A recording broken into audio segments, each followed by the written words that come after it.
সাহরি করার কিছুক্ষণ আগে যখন গার্লফ্রেন্ড বয়ফ্রেন্ড ফোনে কথা বলে তখন পুরুং পুরুং পুরুং পুরুং। হ্যালো জান, কি করো? এই তো জান, আম্মুকে হেল্প করলাম খাওয়া গরম করতে। কি কি খাবা? ভাত খাবো, ডাল খাবো আর একটু লেবু আর মুরগি মাংস। কি যে মজা! মজা না? খাও তাহলে। আচ্ছা জান, আম্মু ডাকতেছে, সাহরি করে আসি। যাও, লাভ ইউ। সাহরি করার কিছুক্ষণ পর যখন আবার ফোনে কথা বলে তখন পুরুং পুরুং পুরুং পুরুং। জান খাইলা? হ্যাঁ জান খাইছি, খুব মজা ছিল। তুমি খাওয়া দাওয়া করছো? হ্যাঁ খাইছি, নামাজ পড়লাম। তুমি পড়ছো নামাজ? হ্যাঁ জান পড়ছি।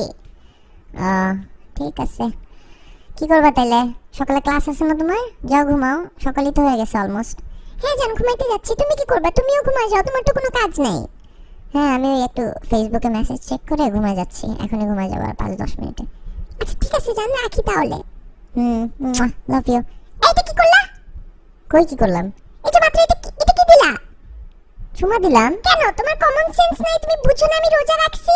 রোজা হালকা হয়ে যাবে না আমার? মাথা খাটায় কাজ করতে পারো না তুমি? আরে আজব, একটা চুমাই তো দিলাম। সারাদিনই তো দাও, মন ভরে না? সারাদিন দিয়ে তোমার মন ভরে না কেন? তোমার এত চুমা দিতে হবে কেন ফোনের মধ্যে? ফালতু যত সব, আমার রোজাটাই হালকা করে দিলা। ধুর।